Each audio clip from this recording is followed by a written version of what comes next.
Ya, kita akan masuk pelajaran kedua tentang kasih itu. Kalau kita nanti akan renungkan apa yang ada di kitab Efesus di pasal yang ketiga dari ayat 14 sampai 21.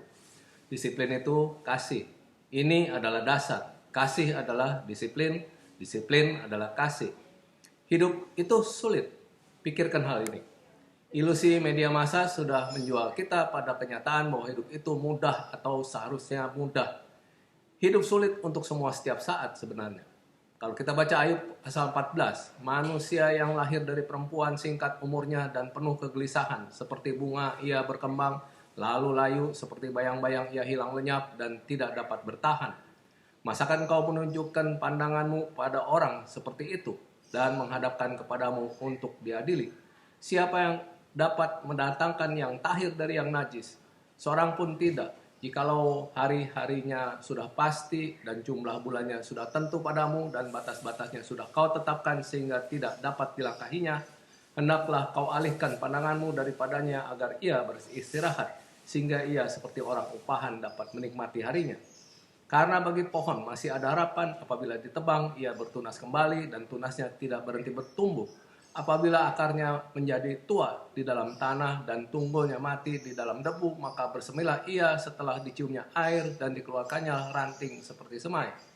Tetapi bila manusia mati, maka tidak berdayalah ia. Bila orang binasa, di manakah ia? Seperti air menguap dari dalam tasik dan sungai surut dan menjadi kering, demikian juga manusia berbaring dan tidak bangkit lagi sampai langit hilang lenyap. Mereka tidak terjaga dan tidak bangun dari tidurnya. Kiranya engkau menyembunyikan aku di dalam dunia orang mati, melindungi aku sampai murkamu surut dan menetapkan waktu bagiku, kemudian mengingat aku pula. Kalau manusia mati, dapatkah ia hidup lagi? Maka aku akan menaruh harap selama hari-hari pergumulanku sampai tiba giliranku. Maka engkau akan memanggil dan aku pun akan menyahut. Engkau akan rindu kepada buatan tanganmu, engkau menghitung langkahku, engkau tidak akan memperhatikan dosaku, pelanggaranku akan dimasukkan di dalam pundi-pundi yang dimeteraikan, dan kesalahanku akan kau tutup dengan lepa. Tetapi seperti gunung runtuh berantakan dan gunung batu bergeser dari tempatnya, seperti batu-batu dikikis air dan bumi dihanyutkan tanahnya oleh hujan lebat, demikianlah kau hancurkan harapan manusia. Engkau menggagahi dia untuk selama-lamanya. Maka pergilah ia, engkau mengubah wajahnya dan menyuruh dia pergi. Anak-anaknya menjadi mulia, tapi ia tidak tahu, atau mereka menjadi hina, tapi ia tidak menyadarinya. Hanya tubuhnya membuat dirinya menderita, dan karena dirinya sendiri jiwanya berduka cita. Dari buayan sampai liang lahat, setiap tahap dalam kehidupan memiliki kesulitan yang sudah ada. Ini berat, buruk, kasar di luar di sana, banyak jalan. Kita harus mempersiapkan diri kita dan anak-anak kita untuk menghadapi masa-masa sulit. Kita juga memiliki ilusi bahwa hidup itu mudah bagi orang Kristen. Ada yang berkata, serahkan hidupmu kepada Tuhan dan masalah akan berhenti. Itu sebuah polis asuransi surgawi. Tetapi Yesus disalibkan dan Paulus dipenggal. Hidup ini sulit bagi orang Kristen. Kekristenan bukanlah pengecualian atau imunisasi terhadap masalah. Hidup juga sulit bagi orang lain. Ambil, rebut, tangkap, jambret, serobot, terampas ini, itu. Kita berpikir, hidup ini hanya sulit bagi saya. Hidup itu mudah bagimu, tapi Tuhan, hidup, nasib, takdir, dan lainnya, semuanya muncul keluar untuk mendapatkanku. Ini adalah khayalan kita. Kita pikir hidup itu mudah bagi pengkhotbah, penatua, dan orang Kristen yang kuat. Hidup ini keras, berat, kasar pada semua orang. Hidup tidak akan pernah mudah. Ada masalah ketika seseorang masih muda, setengah baya, dan tua. Hidup pada kenyataannya adalah masalah demi masalah. Bangun, pergi, bekerja, bergaul, pulang, makan, bernafas, dan tidur adalah masalah. Dari matahari terbit hingga terbenam, kehidupan tidak lain adalah masalah untuk dipecahkan. Kita bisa mengeluh tentang masalah atau menanganinya. Secara paradoks, kata masalah tidak ada dalam Alkitab kita. Kita berpusat pada masalah hari ini. Ya, beberapa mengadakan seminar hanya untuk memikirkan masalah. Yesus lebih dari sekedar pemecah masalah. Lebih dari sekedar pemasok kebutuhan. Yesus adalah hidup. Yohanes 10:10, pencuri datang hanya untuk mencuri dan membunuh dan membinasakan. Aku datang supaya mereka mempunyai hidup dan mempunyainya dalam segala kelimpahan. Kata Yesus kepadanya, "Akulah jalan dan kebenaran dan hidup. Tidak ada seorang pun yang datang kepada Bapa kalau tidak melalui aku." Yohanes 14 ayat 6. Hidup menangani masalah dalam pengertian ini. Artinya kita harus mempersiapkan diri dan anak kita untuk memecahkan masalah. Masalahnya ada, lengkapi manusia untuk menanganinya. Kita menangani masalah atau dihancurkan olehnya. Disiplin adalah alat untuk memecahkan masalah. Ini bukan sihir atau membuat percaya, tapi disiplin dapat memecahkan masalah. Tanpa disiplin, tidak akan ada solusi untuk masalah. Dengan beberapa disiplin, beberapa masalah bisa diselesaikan. Dengan disiplin, total kita bisa menangani semua masalah. Kita tidak dapat memecahkan masalah kecuali kita memecahkan masalah. Mari saya jelaskan. Masalah harus dilihat, diakui, dan ditangani. Menyalahkan orang lain, melarikan diri, dan penghindaran hanyalah masalah. Banyak yang beralih ke narkoba dan fantasi. Masalah harus dihadapi dan ditangani atau hal-hal buruk menjadi lebih buruk. Solusi palsu seperti narkoba menciptakan lebih banyak masalah daripada menyelesaikannya. Orang modern tidak ingin membayar harganya. Mendapatkan yang diinginkan mereka, membayar mereka. Orang modern menginginkan keajaiban. Orang modern ingin memulai dari atas. Kalau kita baca Galatia 6 ayat 7, jangan sesat. Allah tidak membiarkan dirinya dipermainkan. Karena apa yang ditabur orang, itu juga yang akan dituainya. Anda harus memainkan permainan kehidupan sesuai dengan aturan. Tidak ada stabilitas tanpa disiplin. Kedewasaan adalah disiplin. Dari susu ke daging adalah disiplin. Susu adalah kata yang dibawakan orang lain kepada Anda. Daging adalah apa yang Anda bawa sendiri. Disiplin hanya berasal dari kasih. Anda tidak dapat dengan tepat mendisiplinkan orang-orang yang tidak Anda kasihi. Baca saja di Ibrani pasal 12 seluruh ayat. Galatia 6 ayat 1-2 dikatakan, "Saudara-saudara, kalaupun seorang kedapatan melakukan suatu pelanggaran, maka kamu yang rohani harus memimpin orang itu ke jalan yang benar dalam roh lemah lembut sambil menjaga dirimu sendiri supaya kamu juga jangan kena pencobaan. Bertolong-tolonganlah menanggung bebanmu. Demikianlah kamu memenuhi hukum Kristus." Dan kalau kita baca Yakobus 5 ayat 19-20, "Saudara-saudaraku, jika ada di antara kamu yang menyimpang dari kebenaran dan ada seorang yang membuat dia berbalik, ketahuilah bahwa barang siapa membuat orang berdosa berbalik dari jalannya yang sesat, ia akan menyelamatkan jiwa orang itu dari maut dan menutupi banyak dosa." Orang tua harus mengasihi anak-anaknya dan anak-anak harus mengetahui hal ini. Koreksi tidak boleh brutal, jangan balas dendam. Anggota tidak boleh dipukuli, mimbar bukanlah tiang cambuk. Pengkhotbah dan penatua harus mengasihi orang-orang. Sungguh mengherankan saya betapa terlalu banyak yang mengasihi doktrin tetapi tidak mengasihi para anggotanya. Beberapa orang mengasihi gereja atau jemaat tetapi tidak dengan saudara-saudaranya. Gembala mengasihi domba. Perlakukan orang dengan benar. Sabat dibuat untuk manusia. Kita berada di urusan manusia. Ada 4 aspek disiplin. Penundaan kepuasan. Ini berarti kesenangan yang tertunda. Bayi menangis sekarang. Disiplin dapat menunda atau melakukannya tanpa tangisan. Penerimaan tanggung jawab. Saya bertanggung jawab atas tindakan, keyakinan, dan kehidupan saya. Ini sangat penting. Dedikasi pada kebenaran. Kebenaran lebih dari fakta atau tradisi. Terlalu banyak yang bingung jawaban yang benar untuk pertanyaan yang dipilih dengan kebenaran. Hidup adalah keseimbangan. Kesalahan seringkali merupakan kebenaran yang tidak seimbang.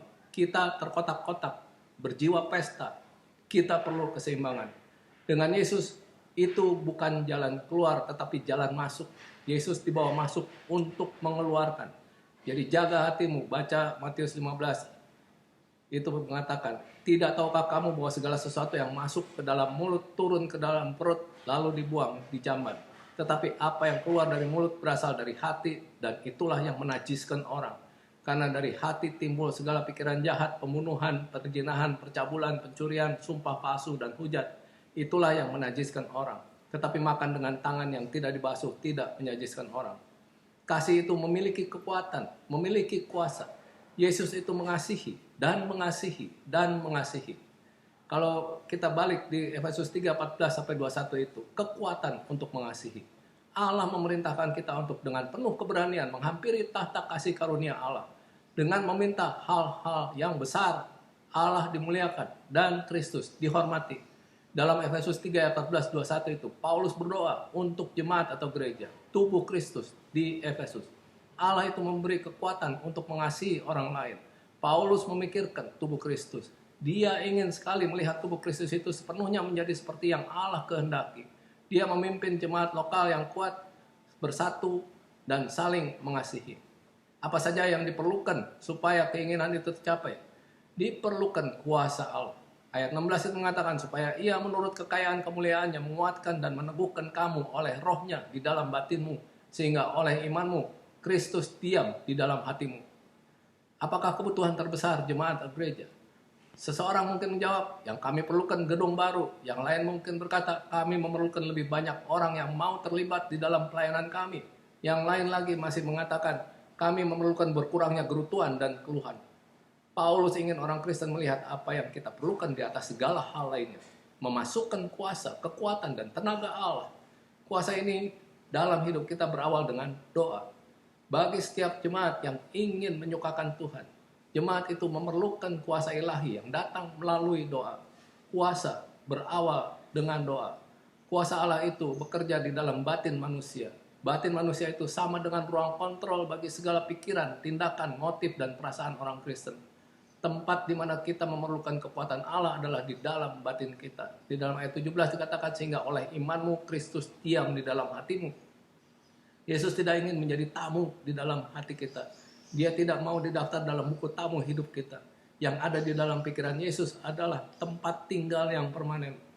Paulus berkata bahwa ketika kuasa Allah benar-benar hadir dalam suatu jemaat, kasih yang dalam akan terwujud di antara orang Kristen di situ. Kita akan berakar serta berdasar di dalam kasih. Kasih dalam jemaat menunjukkan kehadiran Tuhan. Prinsip ini patut diulangi kembali. Kasih dalam jemaat menunjukkan kehadiran Tuhan. Allah itu memberi kekuatan untuk memahami kasih Yesus. Paulus ingin orang Kristen memahami luasnya kasih Kristus yang agung itu. Dan kamu berakar serta berdasar di dalam kasih. Aku berdoa supaya kamu bersama-sama dengan segala orang kudus dapat memahami betapa lebarnya dan panjangnya dan tingginya dan dalamnya kasih Kristus, dan dapat mengenal kasih itu sekalipun ia melampaui segala pengetahuan. Diperlukan kuasa dari Allah untuk memahami lebarnya kasih Kristus. Kasihnya itu mencakup seluruh ras manusia, setiap laki-laki, perempuan, anak laki-laki, anak perempuan di seluruh dunia. Dia mengetahui nama Anda. Begitulah ia dari semula. Ia mengenal wajah Anda. Yesus bisa mengenali suara tawa Anda. Dia akan segera mengenali suara Anda. Ia tahu segala luka hati yang Anda sembunyikan dari orang lain. Anda tidak perlu khawatir untuk membuat dia terkesan. Anda tidak bisa tidur untuk mengetahui apakah Yesus menyukai Anda atau tidak. Yesus mengasihi Anda. Diperlukan kuasa dari Allah untuk memahami panjangnya kasih Kristus. Kasihnya menggapai dari kekekalan sampai kekekalan. Dia sudah mengasihi Anda sebelum Anda dilahirkan. Sekarang ini Yesus mengasihi Anda lebih dari apa yang orang lain bisa lakukan. Dan Yesus akan terus mengasihi Anda selama-lamanya. Bahkan ketika Yesus memilih Anda untuk bertindak seakan-akan Anda tidak memiliki kasih bagi dia. Dia masih mengasihi Anda. Tidak ada apapun yang bisa membuat Yesus berhenti mengasihi Anda. Dunia kita membuat kita sulit memahami kasih yang tidak pernah berakhir. Kasih yang tanpa pamrih. Kita sudah terbiasa dengan kasih. Jika kasih yang bersyarat itu. Kita semua tahu tentang kasih selama ... Orang umumnya akan mengasihi kita hanya selama kita memenuhi berbagai harapan mereka. Namun begitu Yesus mengasihi kita dengan kasih yang tidak bersyarat. Kasih yang tidak pernah berhenti. Diperlukan kuasa dari Allah untuk memahami tingginya kasih Kristus. Ia berada di surga bersama Bapa dan itulah tempat di mana Ia ingin kita pergi.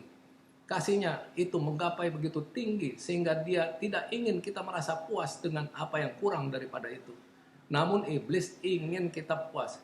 Dia ingin kita terlibat penuh dalam masalah pakaian, mobil, pekerjaan, permainan, dan diri sendiri sehingga kita kehilangan apa yang Yesus ingin berikan kepada kita. Yesus ingin memberi kita sorga, hidup kekal, sukacita yang sempurna, kedamaian, dan sebuah rumah yang dibuat hanya untuk kita. Bersama dengan hak istimewa untuk tinggal bersama dengan Bapa Sorgawi kita selama-lamanya.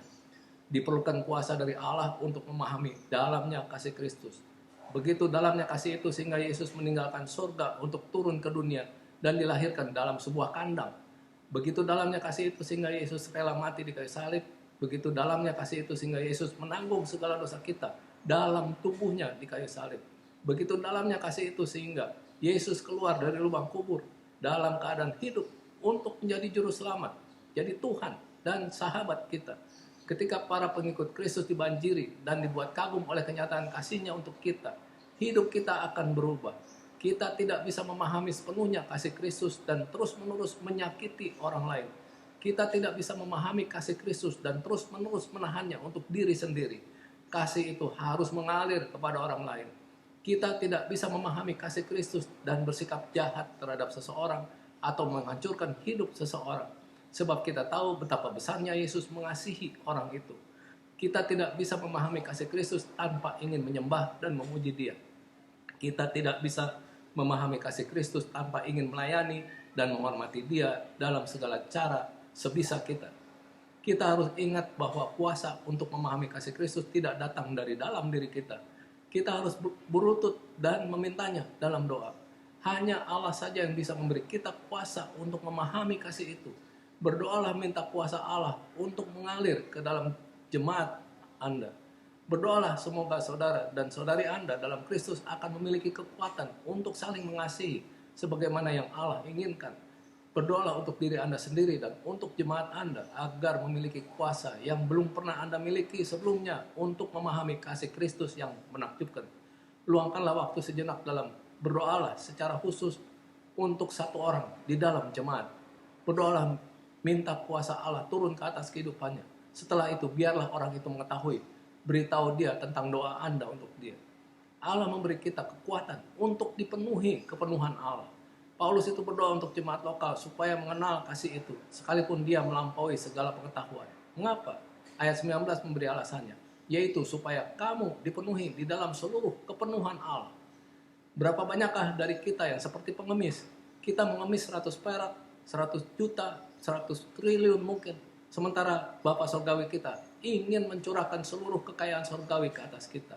Kita pikir kita sudah menemukan kehidupan ketika nonton pada Jumat malam, ketika kita masuk ke toko dan membeli beberapa lembar pakaian baru untuk sekolah, untuk kerja, atau ketika kita akhirnya mendapat kenaikan pangkat di dalam pekerjaan. Kita mengira makan malam di restoran atau di suatu pesta bersama kawan-kawan adalah kehidupan yang terbaik yang kita dapatkan. Kita bekerja selama 40 tahun supaya kita bisa pensiun dan melakukan apa yang kita inginkan untuk beberapa tahun kemudian. Kita puas dengan 100 perak atau 100 juta atau berapapun. Sementara Bapa kita ingin kita dipenuhi di dalam seluruh kepenuhan Allah. Apakah artinya dipenuhi dalam seluruh kepenuhan Allah? Artinya menjadi seperti Yesus, memiliki pikiran Yesus, memiliki pikirannya, bertindak seperti Dia bertindak, memiliki kebaikannya, kasihnya, komitmennya kepada kehendak Allah. Artinya memiliki kepercayaannya kepada Bapa, semangat hidupnya, sukacitanya dan kebaikannya. Artinya memiliki kapasitas Yesus untuk memuji dan menghormati Bapa. Itulah kehidupan yang sebenarnya. Allah ingin sekali melihat setiap jemaat mengalami kuasanya. Dia ingin semua jemaat memiliki kuasa yang menguatkan orang Kristen untuk saling mengasihi, untuk memahami kasih yang Yesus miliki untuk kita, dan kuasa untuk menjadi seperti Yesus. Jika Anda bergumul bersama orang-orang yang mengasihi, atau Anda mengalami kesulitan dengan gagasan tentang berapa besarkah Yesus mengasihi Anda, doa adalah tempat untuk memulainya. Jika Anda mendapatkan diri Anda jatuh bangun sambil Anda berusaha untuk menjadi seperti Yesus, inilah waktunya untuk berdoa. Allah akan membuat Anda takjub dengan jawabannya terhadap doa semacam itu. Bagi Dialah yang dapat melakukan jauh lebih banyak daripada yang kita doakan atau pikirkan. Seperti yang ternyata dari kuasa yang bekerja di dalam kita. Bagi Dialah kemuliaan di dalam jemaat dan di dalam Kristus Yesus turun-temurun sampai selama-lamanya. Amin. Kita akan lanjutkan di pelajaran yang ketiga.